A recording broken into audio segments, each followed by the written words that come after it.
Welcome to the White Sox REKAP Podcast. I'm Ryan McGuffey, and what's become an annual tradition, White Sox Senior Vice President and General Manager Chris Getz here in the studio, a state of the White Sox, a much different conversation this year than last year when he was coming off a 41 and 121 season in his first year at the helm.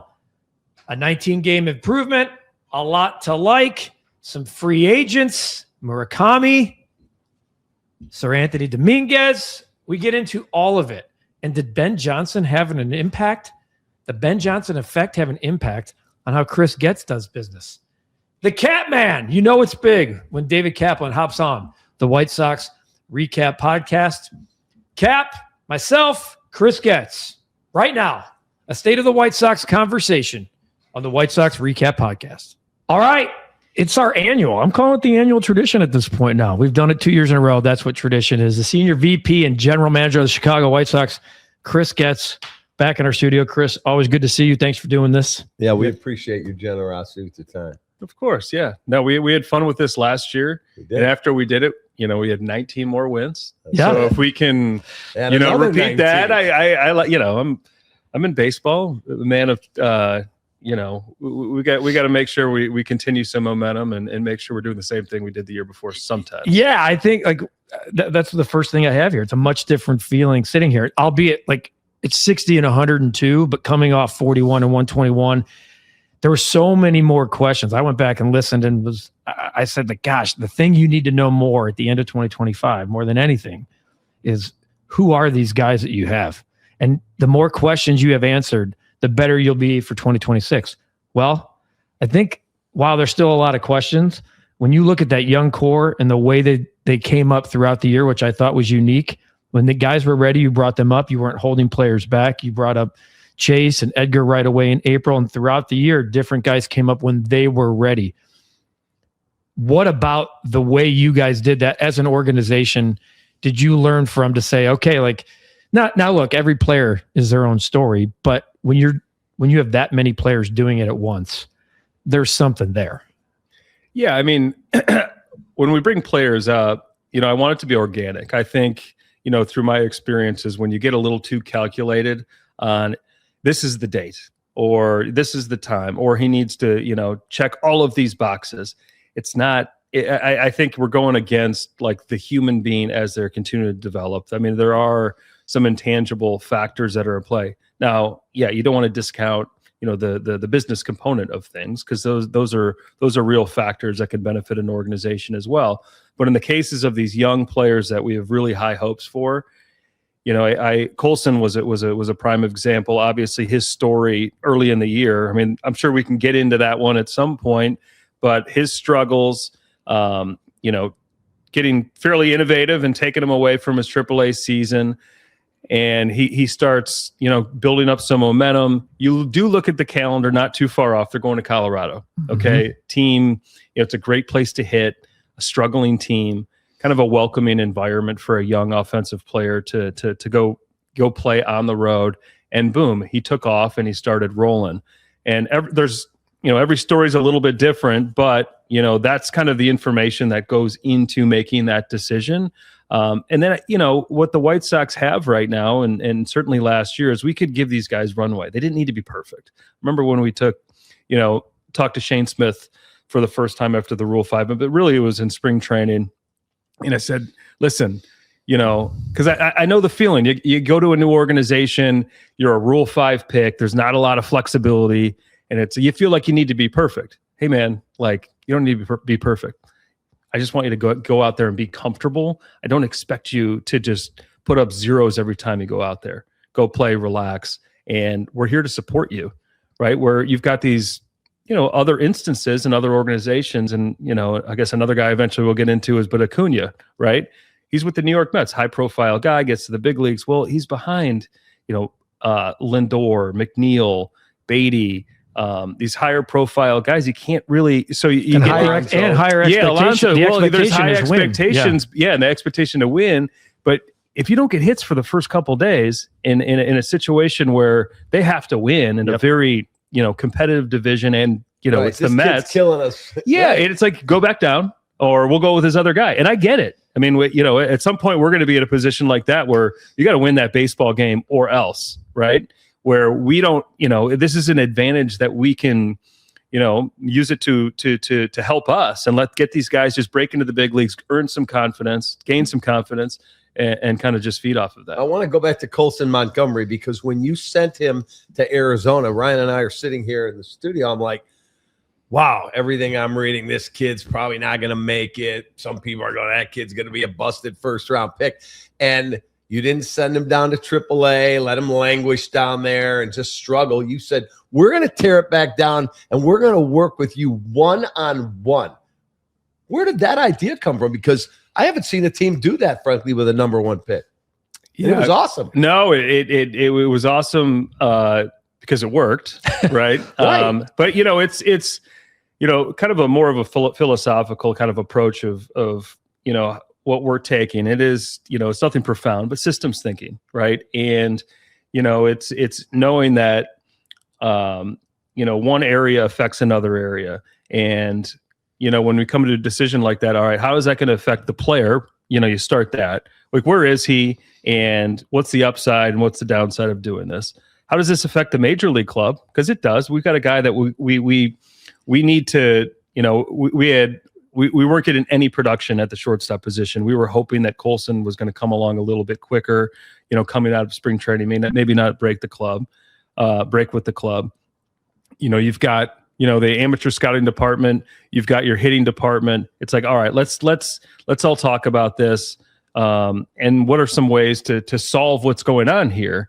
And, Ryan Fuller, who oversees our hitting, I mean, he's excellent. I mean, what he's been able to implement in a year's time just gave us more confidence that, okay, he mapped out a plan. All right, we're gonna take him out from AAA. We're gonna go down to Arizona. I'm gonna spend time with him. Do you call him, or do you fly to where he is and go, I got to talk to you man to man? Well, it did start with Paul Yanish, our farm director, the manager. Sergio Santos at the time. They're there. They're on the ground floor. They have that conversation. But I had watched those at bats, many others as well. It wasn't Colson. It just wasn't. It was, he didn't see the ball out of the hand. He was just going, or it was auto take, auto swing. He was missing at such a high clip. And, you rewind back to who he was after we drafted him. We're talking about such a natural player, natural feel for the game for a guy that's from Indiana, that cold weather type player, high school player, played basketball. And he had these, just these instincts. Everything was under control, both defensively, offensively. It's like, okay, this is, the game's just going to kind of naturally develop him, and we'll continue to challenge him. He'll make these adjustments. So that was already in his DNA. We had seen that. So when you get him that's, so far removed from like who he was naturally, okay, this deserves like a different level of attention. We need an intervention. But he was open to it. We wouldn't have, if he would have really pushed back, because I don't think we get to where we got with Colson without him being bought in.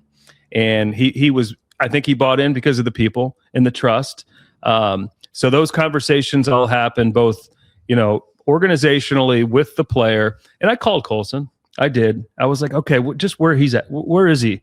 Because we had just called up Chase Mydroth. And, I know that stuff can have an effect. I don't know if it actually was.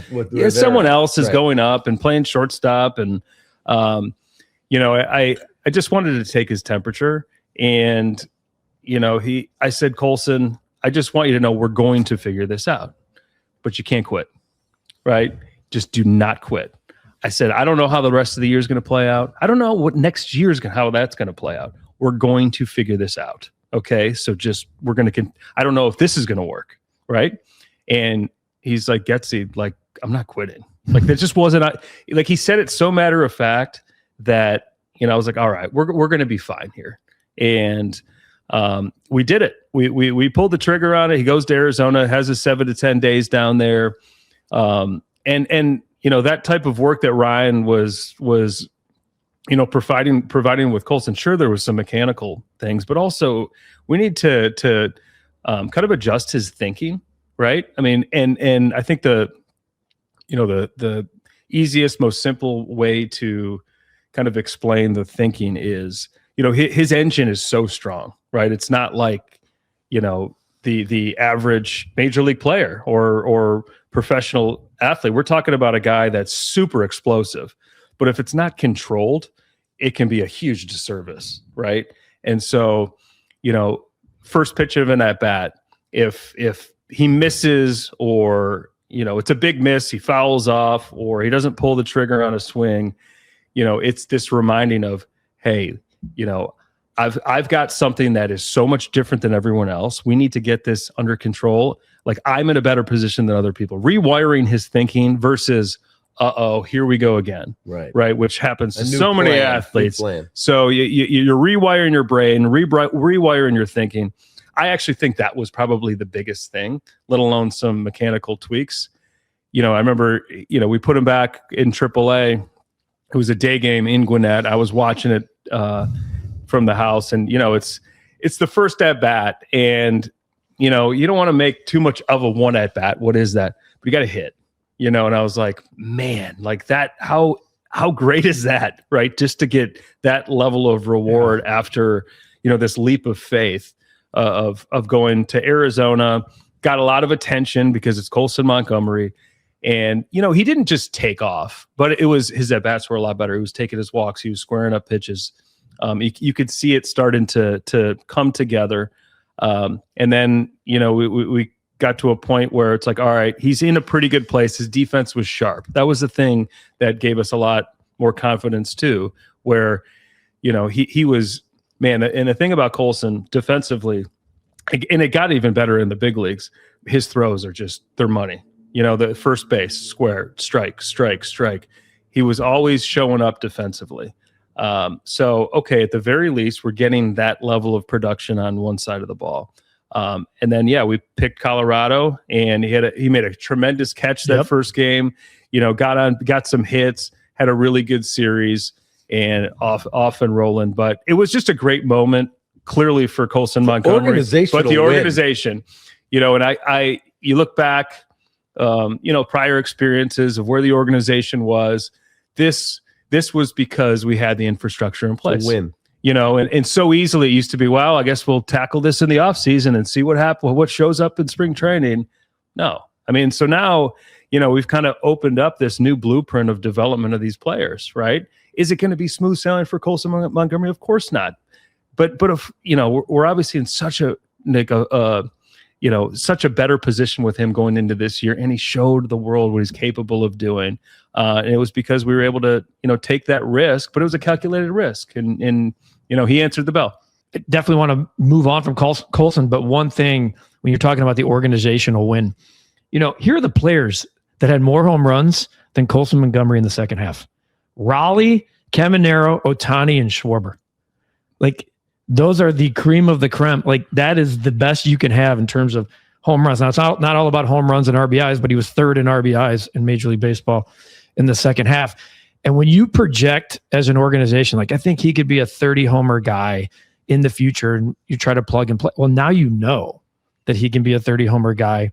And I pulled this up. I'm going to combine like kind of 2 for 1 here. When you go back 5 years, the White Sox won the division in 2021. It certainly feels a lot longer than that.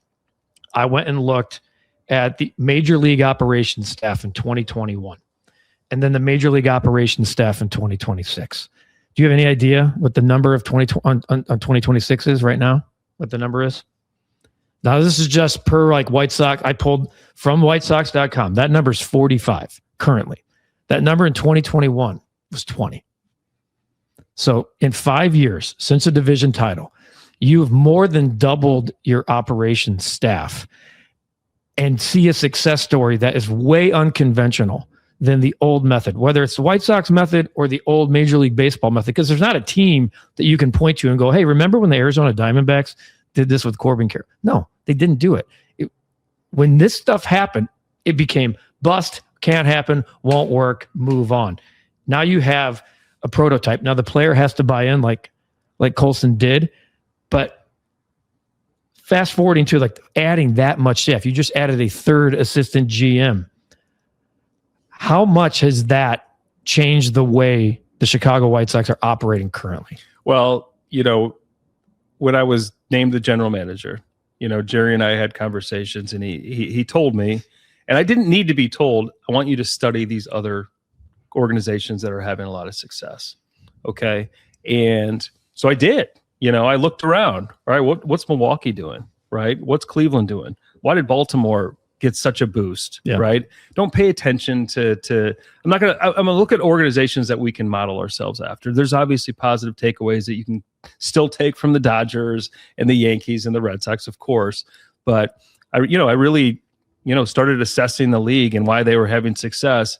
And then, to really go out there and not only put the plan together, well, I need to bring in people that have experienced, these different ways of conducting business, right? You go out and you do a Brian Bannister that had been in Boston, in San Francisco. You get a Ryan Fuller that had been part of Baltimore.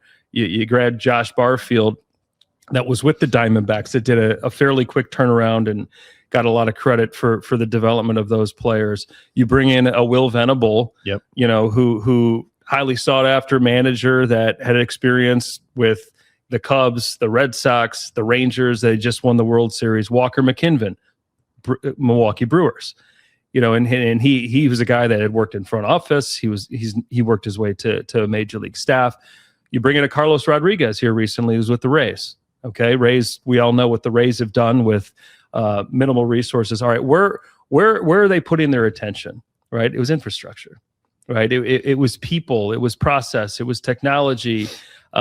So we can really support the players and make sharper decisions. And so that thought process is really baked into everything that we're doing. Yeah. Right. And everything's interconnected. I mean, and when I say baked in, it goes into the medical, the strength and conditioning, the nutrition, our hitting process, our pitching process, our amateur scouting process and draft, the acquisition process, the international infrastructure, bringing in David Keller from the Mets.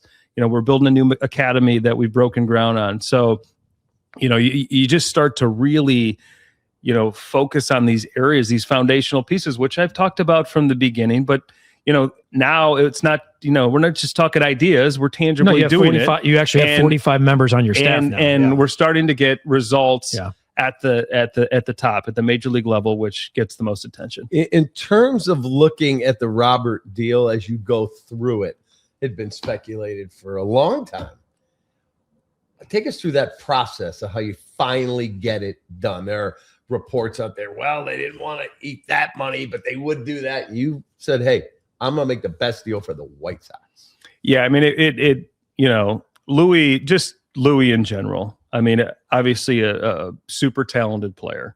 You look at Ozzy loves him, by the way. Yeah, I mean, you look at Acuna. I'm going to give you he loves Acuna. Yeah, I mean, Robert obviously. I'm going to put the fan hat on here after this answer here. Yeah, I'm talking about Acuna. He does, and I did talk to him. I did because he was down there. He's managing. Yeah, it's like what are you seeing? I knew he had been productive, but so that was part of it. So, but Louis, it's his 23 season was fantastic, right? And that's we unfortunately, we just weren't able to recapture that. And, the window was closing, and listen, if you're going to make a move and you're going to trade someone, of course, ideally it's at peak value, right? Well, the window was closing, and we had an opportunity to bring in a player that is young, who's got pedigree, he's got bloodlines with his brother, can play all over the field. He's a switch hitter. He's one of the top base runners in the game, a top defensive player, both shortstop, second base. He's played outfield, played center field in winter ball. We got someone that can grow with us, an exciting young player where we just felt like it was time, and then the bonus, on top of it is they took Louis' contract. Yep. They did. And so, okay, you factor in the player return, the flexibility financially, be able to, repurpose that money to help the team. And okay, let's do this. Are you ever certain that it's the right call? Of course not, but you got to make decisions. This is the right call. Yeah, I mean, you got to make decisions. I think it really feel like it was time. Do I think that Louis is going to play well in New York or in the? I do, but it's okay. Yeah, it really is. It was time for the good baseball trade. It was a good baseball trade. It made sense for both sides, and I'm really excited about it. I can't wait to get around Acuna and what he can provide for this club and continue to build this thing out. All right, so I'm really excited about it too. And I don't think it's a secret to you even that I was ready to move on from Luis Robert 2 years ago because he was so jacked when this trade went down. I could have cared. If the return could have been, and this is not a personal shot at Luis Robert, even though it might sound like it, it's not a personal shot. It was time. Like, I think the window had closed. You said closing, that's being fair. I think it had closed, and the return's the return. You do get a high upside. It's a low risk, all reward trade to me. The money's that's a nice piece of it too. Is that because there were reports that you guys probably were willing to take on some of that money, but not all of it. And it's just a closed door on what was before you. Even though you were the farm director and part of like that excitement of Luis Robert, we can't. His legacy is the 2023 season. That's it. When you look at the back of the baseball card, he missed 114 games the last 2 years. That's 2025 and 2024. The best availability is availability, right? I mean, sometimes like that, it was definitely time. I think this is a great trade. Fans might not see it that way because there are a lot of fans, and I'll speak for them, that are still like, but what if? But as the GM, you probably feel that way too sometimes. And if he wins the NL MVP in New York, hats off to Luis Robert. He'll be hitting 7th in a very loaded lineup, which is probably what, for his personality, it's probably what he needs from a leadership standpoint. He needs to not be the guy while still being the guy. And it was never he would never win the AL MVP here. 2023 was it. I'm going to just sign off on my thoughts on the Luis Robert trade because I think this is the final injection into, I'm not even calling what you're doing a rebuild anymore, because I think there's too many fruits of the labor that are actually at the major league level, even though you're not there yet. Do you agree with that? I do. Yeah. We truly are, we are building now, right? I mean, foundationally, infrastructure wise, feel like we're in a really solid spot. You look at these young players, obviously we talked about Colson and Mydroth, Kyle Teal, who's, and Edgar Caro, these premium position and players. More coming. Yeah, you have 5 top 100s now, and you have the number 1 pick, by the way. That's right. So there is momentum here. There is. I mean, you look at the second half, you look at the production of these younger players. We understand ourselves more. These guys are really starting to believe. And then I look at, what Will provides. And this is one of and I've talked about it a lot, and quite honestly, fairly unique from at least what I had been exposed to from a manager standpoint. Every day, how do we solve today, right? What is the pathway to victory? Okay. And, very often we've objectively, been up against it. We're not supposed to win this game on paper. Yeah. But if we execute this, and this, we optimize this, and this, we can win this game. And what does that do? It motivates the players. It motivates the staff. The whole clubhouse kind of feels it. Yeah, it doesn't mean we're not going to have rough games, have tough losses, but you know what to expect the following day.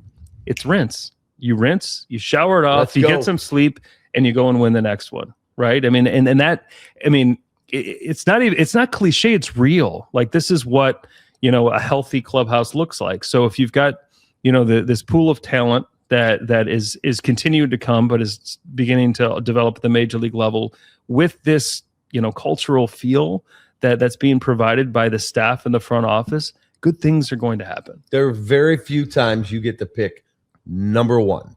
The Bears got Caleb Williams. Looks like they got it right. I remember the Cubs had the number 1 pick, took Sean Dunston. He was fine. He was a good major leaguer, but I don't think he ever became what everyone thought. Like a 15-year career. There have had a bunch of number 1. Connor Bedard is a number 1 pick. That will be tied to you and your legacy, because hopefully you're not picking number 1 again. What goes into that process, and where were you when you found out we got the number 1 pick? Yeah, for one, like, I love having the number 1 pick, and you said it. It's not a position that you want to be in, but it is a lottery system. And even in the case where, our odds were pretty high, doesn't mean you're going to get it. No. And then a lot of times you've got, Cleveland, ended up getting the number 1 pick when the Bulls got Derrick Rose with 1.9. So so what a cool opportunity for this organization. And, I think, you start to hone in on the player pool, and, the seasons are beginning, very soon here on the college and high school level. But I think the most important thing is because, this player is going to be attached to being a number 1 pick. You have to make sure that this player can handle being a number 1 pick. Correct. And through, just being around the game for as long as I have now, both player, now executive, when players get cute, or when organizations get cute and they start focusing on dollars and trying to reallocate, you get the best player. So where were you when you found out? I was in, so we had at the winter meetings, you've got your team suite. All right. Everyone was kind of congregating in there. We've never gotten the first pick, so I didn't know exactly like what happens. What are the mechanics of it? You were paying attention at that moment. Well, he was at the winter meetings, let's right? say, roughly 6 p.m. the show begins. Yeah. Right. What I had learned is that, you get notified at some point if you get it. Well, I want to say it was about 4:45, and I was like, I haven't heard anything yet. I don't know what time they reach out, but I haven't heard anything. Yeah, and I was like, good. That's not good. So everyone's like, and I would say majority of people in organizations, they don't know that part, right? They just think like you're going to find out while watching it. But of course, like they have, the GM or a representative go down there and do it. But at this point, I hadn't gone to the team suite. So I'm 2 rooms down, and I'm kind of pacing the room a little bit, trying to kill time. Like, tell me where I'm at. Yeah. And then I got a text.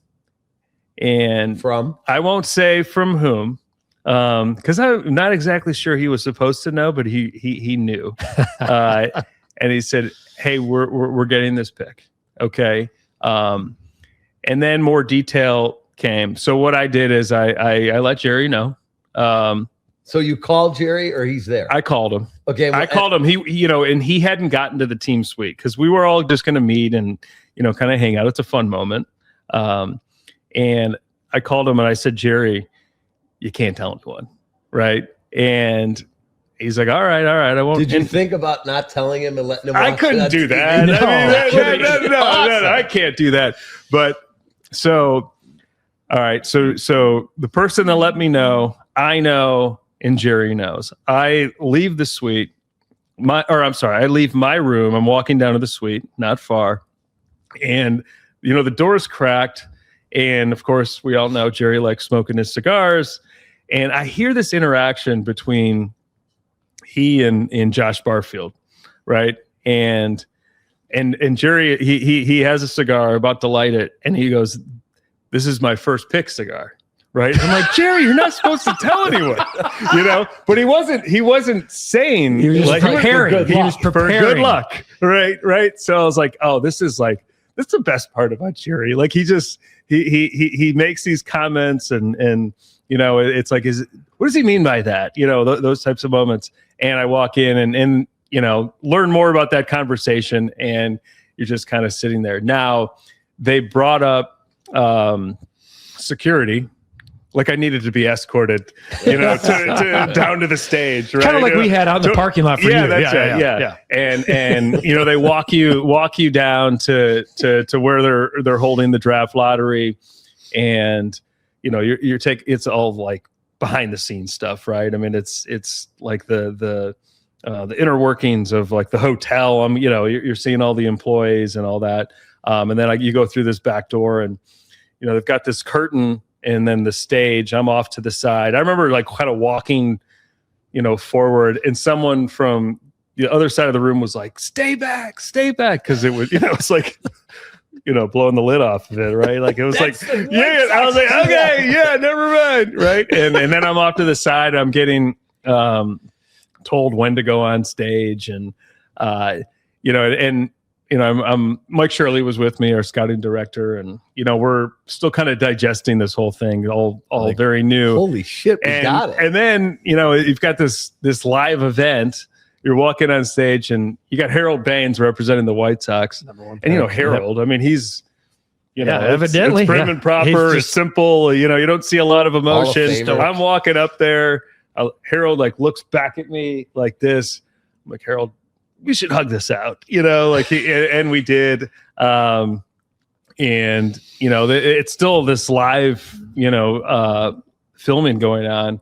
And then, Brett Phillips, who was representing the Rays, is like 3 people down or down the road. He's like, Getz, what's up, man? It's like a social interaction, Harold and I. So there was a lot going on there, but obviously a huge moment for the White Sox. And to get the number 1 pick and add to what's going on here.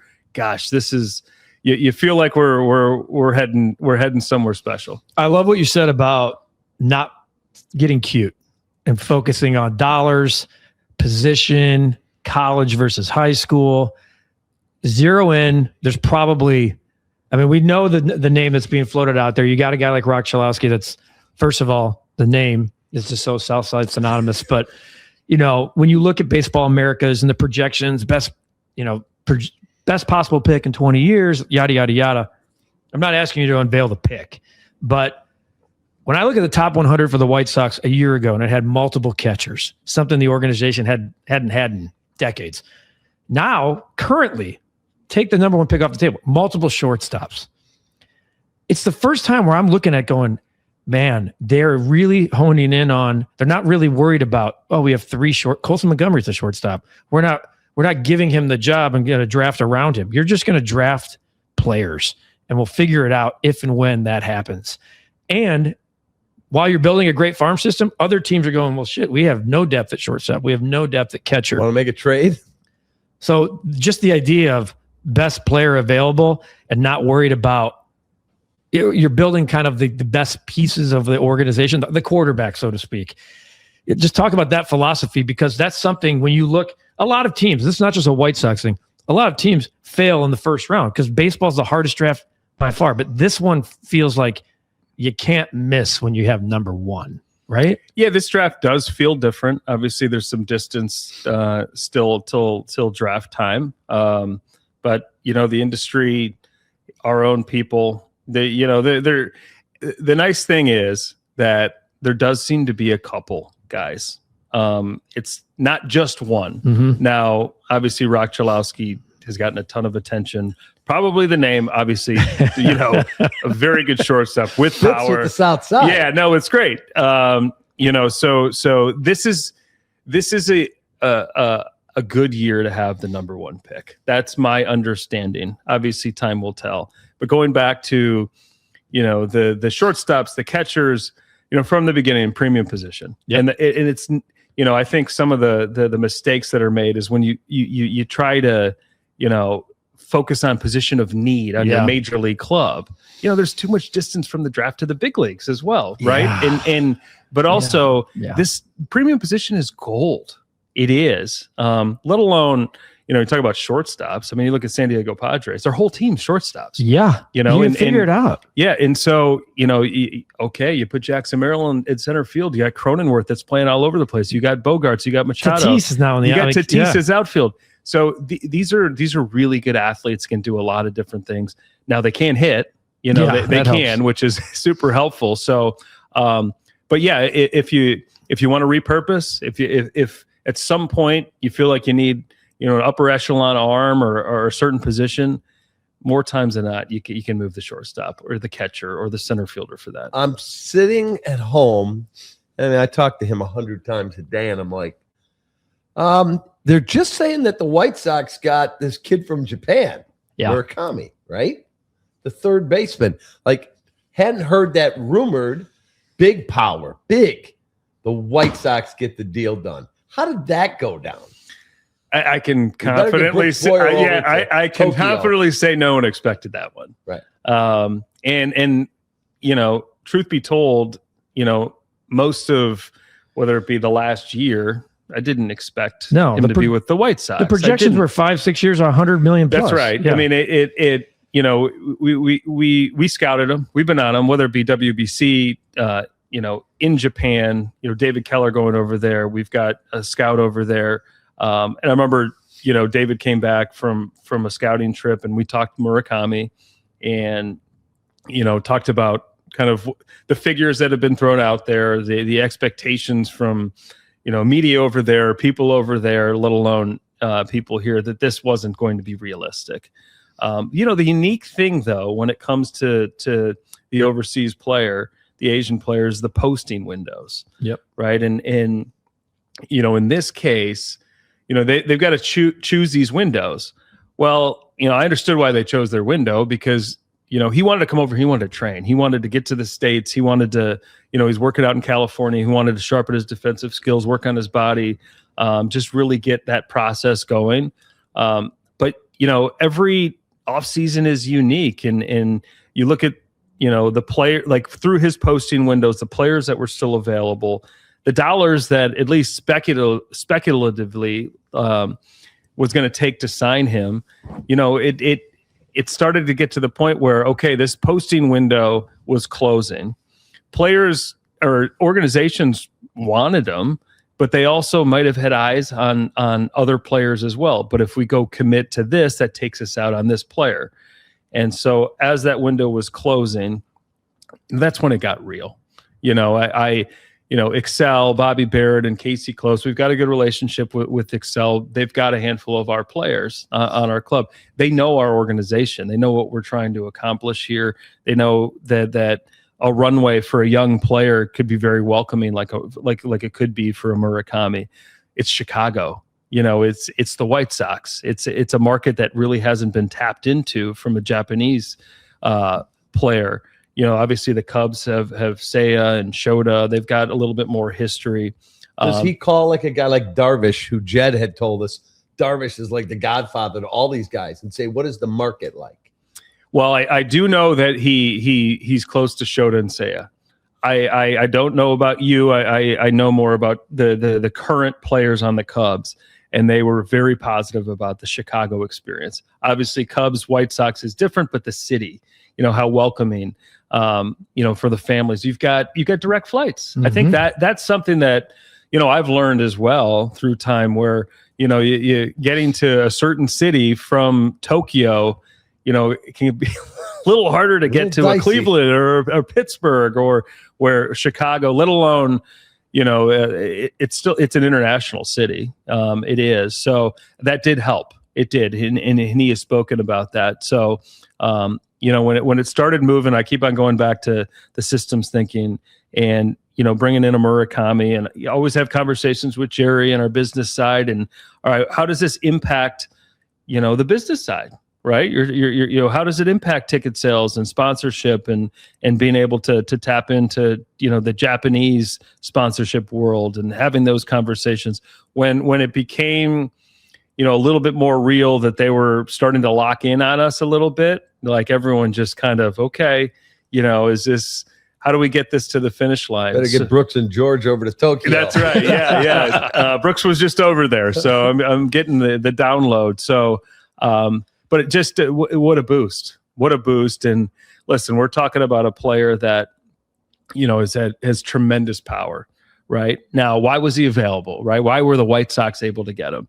And I asked those questions, and, you know, truthfully, you got the posting window factor. You've got Chicago being a factor. You've got defensive questions, right? You've got you know, he's played a lot of third base, a little bit of first base. You know, I think teams were a little uncertain on his positional flexibility. You've got someone that's strong decision-making skills, which is a big objective for us. You've got the power output, checks that box. Then you got the contact. That's the question mark, right? Well, what we've learned, what I've learned even more, the training methods that on velocity, they don't have a lot of high velocity throwers. So the exposure really hasn't been there from an in-game standpoint on a regular basis. But they also don't train for it because they don't really have to. And so, we've got a traject machine. We've got high velocity training. We've got these different methods that he hasn't been exposed to yet. So, okay. And, we weren't going to do a 4, 5, 6 year deal. We weren't in a position to do that. Didn't make sense. But when you start talking shorter term, and obviously 2 years, you just start looking at the upside. Yeah, because if he's who you hope he is, we've talked about, you can extend. Yeah, I mean, just work on the now. Like, what there's that does some to real the young guys in your lineup. Yeah, I mean, the protection. And that power output, which we desperately especially need. left-handed.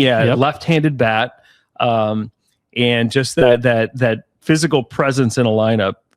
Super cool. Is significant. It is a really cool thing to add to this. You're going to see a lot of people with that jersey. We were all kind of getting excited about it. You add Murakami. You've got the number 1 pick coming in. You've got a really strong farm system.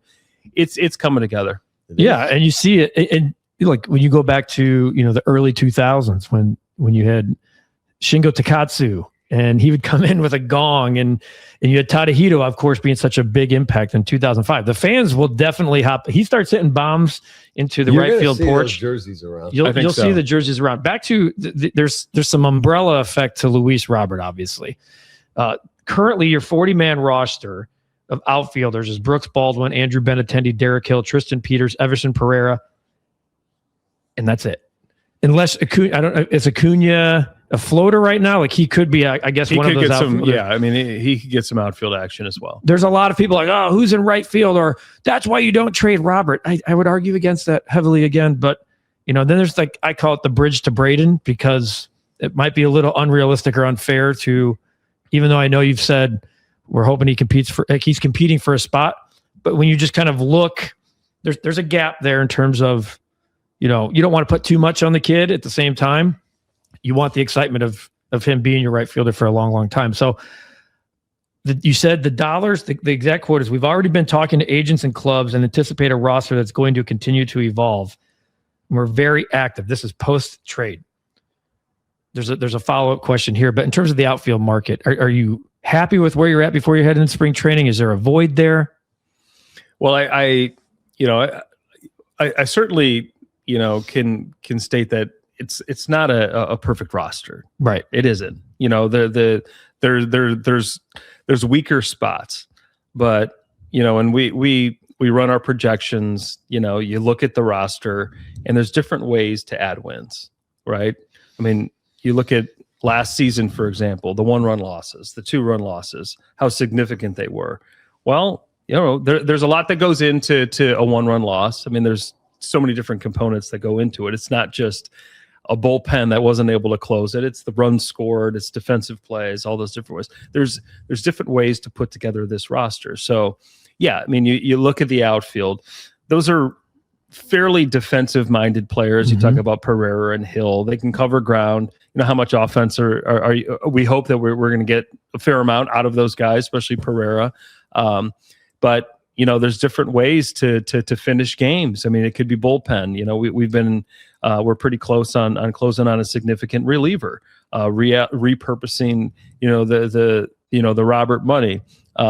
We're looking at the outfield market. We're talking to clubs. There's still guys out there, right? There's still guys out there. But there's also you strengthen your pitching staff. You strengthen different pieces of this team. So yeah, if you just kind of compartmentalize or just focus on one particular area, okay, Robert's out the door. How could we? What are we going to do? Well, there's different ways you can just create a strength somewhere else as well before we really get to completing and make it a full roster. You brought up the 1-run games, 13 and 29 in 2024, 15 and 36 last year. Yes, you're fairly close on the reports that are out there. I thought that was such a, I think, I was probably even told you, I thought the last 2 years it would really help your young bullpen and young pitching staff to at least go to Will and say, in the 9th inning, you got David Kaplan. And then you can work backwards from there. You don't want me. Yeah, we don't know. But think about just when you look at 15 and 36 and say 7 of those improve, okay? You're still 22 and 29, but now that 60 turns to 67. And you're not talking about a plus 19, you're talking about a plus 26. So you're talking about the allocation of dollars. And I know there's a lot of like PTSD White Sox fans. Well, we used to sign, big time closers. It's a volatile market, man. It's like death taxes and bullpen volatility. Like those are the three things that are certainties. But what does, when you add a high impact leverage arm that can say do the 8th or 9th inning, and you can work backwards from there, the peace of mind that gives not only your starting staff, but your manager every night. And with a team that's kind of on the rise, I do think that there was legitimacy in pursuing that role. I do. Yeah, no, I agree. It's not an area when you're rebuilding that you focus on first. It just isn't. As frustrating as it is when you lose late or you're not able to close out a game. But eventually it becomes more important to extremely important. Now, to your point, solving the bullpen is a difficult thing. I mean, it's year to year. You throw money at it. Sometimes it works. Oftentimes it doesn't. Just when you think someone's going to be the guy, someone else becomes the guy, and they have rough years. You look at the Dodgers and their bullpen and how they've gone about it. So it's tricky, but we all can sit here and say how important it is. Grant Taylor, for example, big arm, super talented. When we brought him up last year in the bullpen role, from AA, right? Yeah, we did. It really started to stabilize our bullpen, and we began to be able to put, the Jordan Leisures, the Mike Vassals, other arms in our bullpen in positions that were better for them, and gave us a better chance to win the game. Grant Taylor, I believe, has a chance to be an elite pitcher in this game. At this point, he's a reliever for us. He is. What does that mean in the future? Does he become a starter? Perhaps. Time will tell. But in the meantime, he's in the bullpen. I think he can be, in the Mason Miller mold. I do. Wow. I think this guy, he's got elite stuff. We've got to tighten the command and really hone in on how he's attacking hitters. But we don't have to just rely on Grant Taylor, right? We've got Jordan Leisure, who had a great second half, is really coming into his own. Led the team in saves. Yeah. Yeah, I mean 7. Yes, yeah, so yeah. Well, that kind of speaks to, all right. We've got. Let's find a way to have multiple options, guys that can be in different roles, high leverage, mid leverage. It just allows everything to stabilize, stay balanced, so you're not just relying on one or two guys to close out that game. I mean, I'm in those conversations on a regular basis, pregame and postgame. What do we have tomorrow? Well, we've only got Grant Taylor tomorrow, or we only have Leisure tomorrow, or we only have Vassal tomorrow. Now we should have a couple guys on a regular basis, Will and Walker, and now Zach Bove and our pitching group putting a plan together. I look forward to this upcoming season because we've got weapons that we didn't really have before to allow us to close out and win those closer games. 0 to 100. At 100, you're contending to win the World Series. You started all the way down here. I see that thing like the meter has moved significantly. And if you hit on the number 1 draft pick, that meter goes even farther. Did you think you'd be this far this quick? I didn't.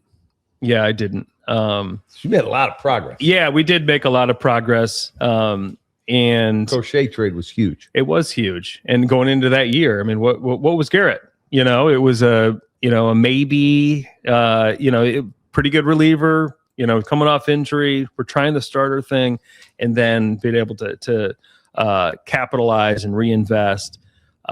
Those things just happen. Good things happen when you have good process. And so we've just kind of really just been really disciplined and stuck to it, and good things have happened. And now that we're, gaining this momentum, it's just finding our wins, and I mean that figuratively, like just finding our wins, and they just start stacking, and good things come. So, you look at your projections for the upcoming season, the base of the projection, and then, the high end of it. And, we've got a chance even at the base to have a meaningful season, to really take another step forward, and feel like we're continuing to add to this momentum. And then the higher end of the outcome, it's baseball. Like, it can happen. I mean, you see it every year where all of a sudden you're getting closer to that 80 win threshold, and we all know in the AL Central, you're kind of knocking on the door a little bit. So, who knows how this plays out? We don't really focus on that part other than, this process that we've established, because why would we get away from that? Right. Because it really has been working so far. Are you comfortable today? I mean, we know a lot more about your rotation today than we did a year ago, but are you comfortable today with the rotation that you have going into spring training? I feel pretty comfortable. I think the way I view, starting pitching, all right, how many guys do we have that can take starts throughout a year? And versus these are the 5 guys. We all know that's not realistic. You need 9 or 10. You really do. And, the key, what I've learned too is you want arms that are taking starts that aren't well below replacement level. Those games, right? You need guys that are competent, that can give you quality in it. Obviously it's great to have the higher end guys, right? And we're continuing to try to develop that and acquire that. But in the meantime, okay, so-and-so goes down or can't make the start. Do we have options that can give us a quality start that day? And that's building, right? And we feel like that depth is continuing to improve. Certainly an area we're still focused on right now. Even though we're a couple weeks out of spring training, I don't think any club is like comfortable with their starting staff. It's because there's so many unknowns. There's injuries that pop up as we get into spring training and action picks up, freak stuff happens. So you just stay on it. You look at Adrian Hauser last year that became, one of our top starters, and we didn't get him till mid-May because of an opt-out. And once again, we were able to give the runway, and we've got credibility that we've done that. It just starts to attract more players like that. How has Jerry been? Because you're doing business over there differently. You are. You've got, he said, 25 to 46 number in your front office. The process is different. I'm seeing this infusion of talent. Is Jerry, you just do what you need to do? Is he get involved? Because it's super cool to watch from my seat. We talk all the time. For one, I love talking about it. I mean, it could be, random people on the street. I mean, I go to my kids' events and I love talking about what we're doing. People are how we go about it. And I just, I'm so passionate about it. So, so that passion overflows into conversations I have with Jerry and why. But I tell him why we're doing stuff and. Is it different than maybe what he's accustomed to in the past? I think it is. He also told me to study what other clubs, why are they having success and why are we struggling? So I took his advice. Hey, Jerry, they're doing this. This is why we're forthcoming. Like if Jed and you are good friends, but if you called up the guy in XYZ city, hey, can we have dinner? I got to talk to you. Are they cool with you? Yeah, I do it all the time. I really do. Hey, when you did that, you made this move, or you made this guy a reliever, or you did this. Tell me why. Why did you do that? And hey, we're thinking about doing this. What do you think? Those are real conversations, and that's part of building relationships around the game. And when it comes to conducting business with other clubs, and obviously a lot of attention on trades and those conversations. And, I'm someone that very open about the players that we're offering in a trade. My assessment, I expect you to offer, an honest assessment as well. That's I feel like ethically, that is how you should be conducting business. Not everyone operates that way, and you can't be too naive, of course. Because the ultimate's a win-win. You want it is the a Boston win-win. Red Sox got Garrett Crochet. I read an athletic article, the other day about the Mackenzie Gore trade. Yep. And there was an anonymous executive that said, "Well, Chris Young doesn't trade players that are any good."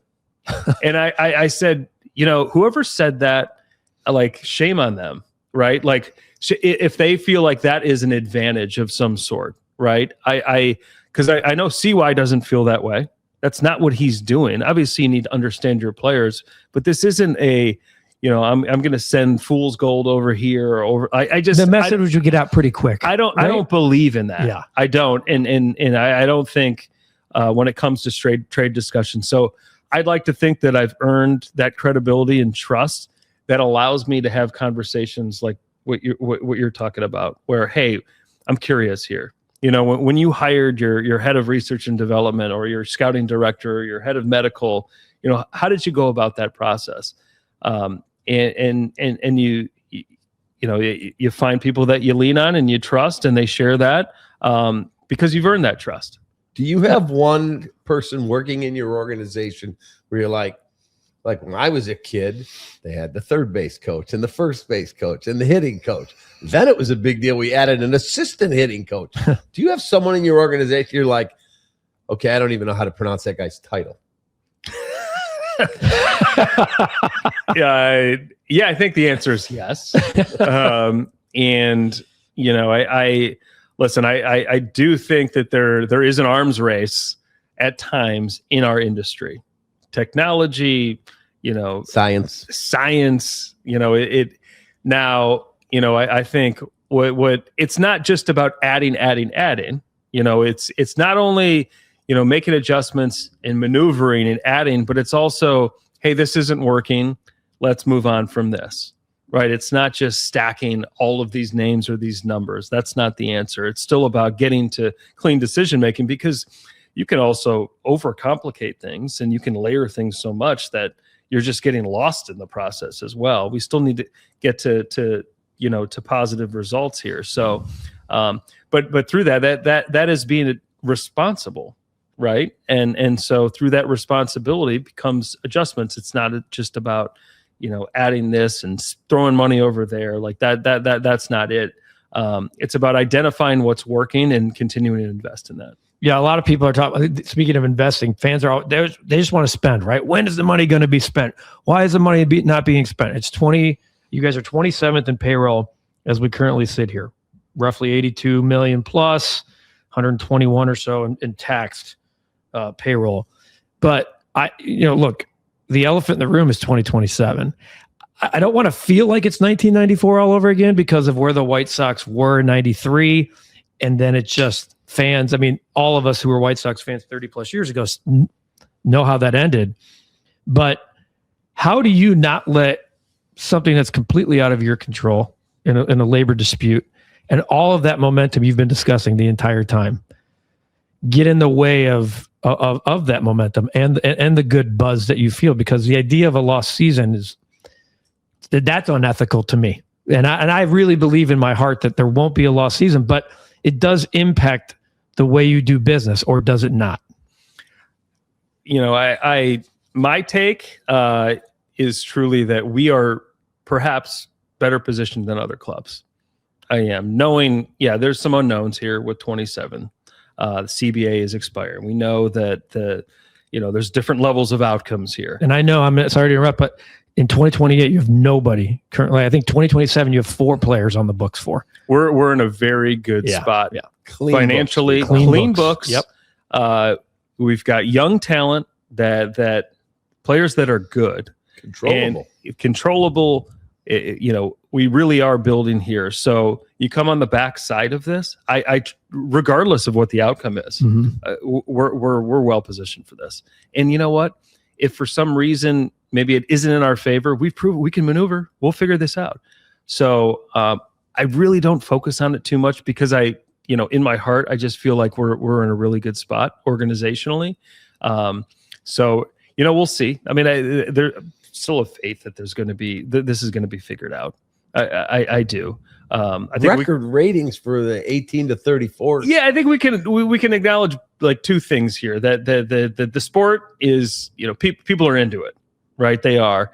But also, you look at some clubs and what they're capable of doing. I think when I've thought about this recently where I've been on teams as a player, I've been around teams, I've, worked for clubs at times where, gosh, I don't think we have one guy on our active roster that could be on that club. That's a little funky to me.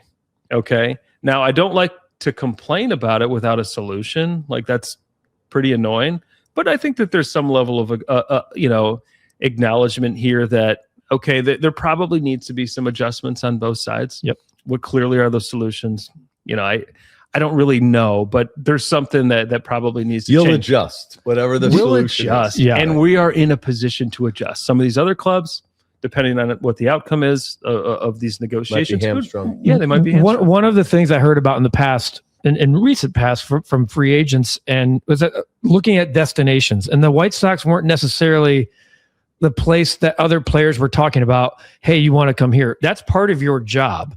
You completely have revamped the organization. We've talked about the number of employees.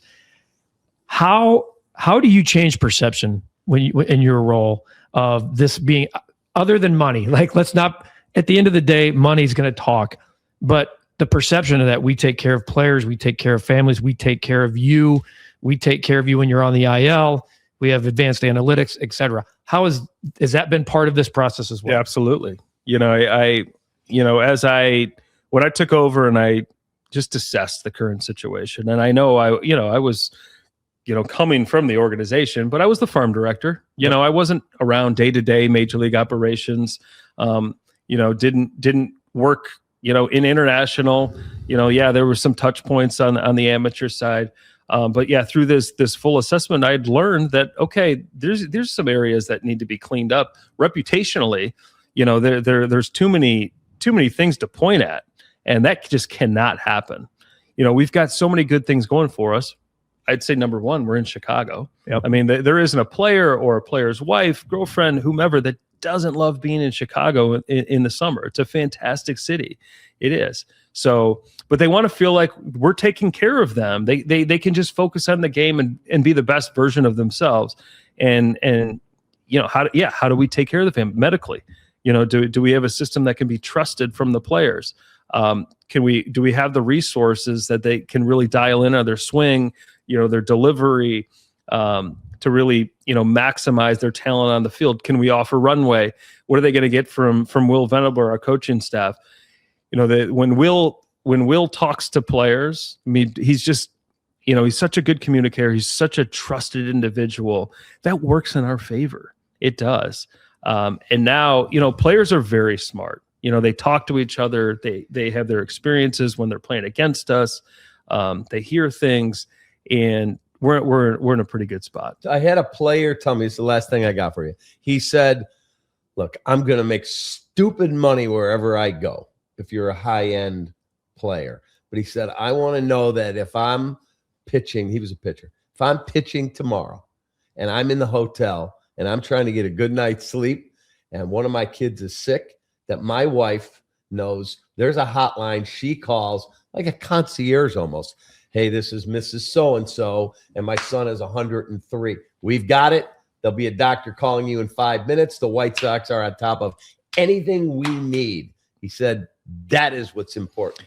Yeah, you want to make lives easier for families and players. You do. And so many things can pop up. And this is the stuff that, I would fans understand, but you don't hear about it that often. Well, they don't have that in their lives, so they can't relate. That's right. But it is so vitally important. And it goes back to they can just focus on the game that day. Is my wife, is my child, whomever, are they taken care of? So, we've tried to improve it. It's not perfect. It isn't. But also going back to bringing in people from other organizations that have gone about things a way that they felt like they liked this, they didn't like this. Can we apply that? It's ongoing. It is. But it's something that is a high priority for us. Because that's how are you going to get the best version of these players? Right. That all facets of their life need to be taken care of. Yeah, I think you being a former player and Will having a nice career, that's probably part of it. Last year you sat right here and we're worried about the Bears poaching Ben Johnson. And then it happened, and your Lions didn't make the playoffs, and then the Bears had as exciting of a season as any of us remember here in a long time. Are you motivated? I mean, we know you've lived in this city as a player. You live here now with your family. Are you motivated by the way the city responded to the success of the Bears, knowing it's a Bear city, but seeing how an entire town could just captivate? Your kids, I'm sure, probably are Caleb Williams fans now. So Ben in 1 year flipped the script of the Chicago Bears. Do you get a little sense of that as in your chair as a White Sox? I mean, it just shows you, how alive this place becomes when you. It's insane. It really is, and that's going back to like the city of Chicago. Yeah. I mean, you talk about summers in Chicago, but man, what a sports town. And they this obsession and love and passion for their sports. So I can't wait to get there, and we're starting to feel it a little bit in the support. And I've told our fans or anyone that would listen, and I really felt it last year, like our Friday nights at home. Yeah. Right? We got different uniforms. You got a different access to our players. Were you like 8-1 at one point? No, I think our players responded well. They did. They like felt it, and so, if we can create that more often, it's just going to continue to kind of feed on itself and manifest. And I think we're just going to stack more wins. But if you really want to go back to the Lions, the Bears, and Ben Johnson, pretty cool. You were it's very cool. The Lions side of things, maybe not so much. By the way, you and Jed live near each other. And your kids share a batting cage, right? It is his batting cage, but he has opened the door. He has opened the door. Yeah. I was there last night. I was, and it was frigid. It's good. I pinged him. I said, "Do you ever turn the heat on in this place? How do we, what's going on here?" He said it's old school. It is old school. But he credited me for keeping it old school. Just for people knowing, you walked in as he was walking out of here. Oh, yeah. At some point we'll do a podcast together and make a trade on the podcast. That's right. That would be, to talk about screwing a couple of players over. We'll have to tape that one so that he can get the message out to him. Then we'll get it out. That Friday night, I was with this guy in the Dominican Republic. Go back 7 years, I think now. It was 2019. And he was a farm director, and we had a bunch of the White Sox prospects down there at the time. But we went to a Dominican Winter League game. And I think for the 5 innings, my mouth was just like this. And I think I even told Chris on the bus on the way back, how do we bring that to Major League Baseball? Because there's dancers on the dugouts after every half inning. At one point, the electricity went out. The losing team, the home team was down 5-1. The electric just happened to go out for like 12. It was a shit show, and it was absolutely amazing. The vuvuzelas, it pales in comparison to the Friday night, but that's how Friday night last year. Sure. Like the White Sox did a good job of making that an event, and the players responded, and they were winning. So some kind of collection of young talent with a city that's just drooling for a winner. You saw it a little bit with the Cubs, the baton handoff to the Bears. There's no really winner momentum here. Yeah. No, I mean, to that point, and this, I think I've evolved on this as well, where, I think that whether it be the former player, maybe some level of like traditionalism too, and trying to maintain some of that, the media access to players in games, or entertainment, for just the environment. Savannah Bananas. Yeah, I mean, and that's part of it too, as you're trying to take takeaways. Why is this working? What do you like? What do you don't like? How can it be applied? In the spirit of growing the White Sox and our story, and Mune, for example, to be able to, capture an audience that hasn't followed the White Sox, for them to learn our story. Gosh, what a cool opportunity. Cool. And then, some of the in-game stuff, someone being mic'd up and these interviews, you're always like, man, I don't know. Is this going to get us out of the rhythm? For one, I think the players really like it. Yep. I'll listen to them. If they're not comfortable doing it, we don't do it. Right. But I was part of that really is life. some benefit to it. And that I've evolved on that. I have. So 19 game improvement would be 79 and 83 a year from now. 79 and 83 feels like you're knocking on that seventh wild card spot, that third wild card spot. So let's say here and get another 19 game improvement, if not more. Maybe the 2025 Reds. Thanks for your time. Yeah, this was awesome. Yeah, Chris, we appreciate you doing this. Yeah, thank you. So there you have it.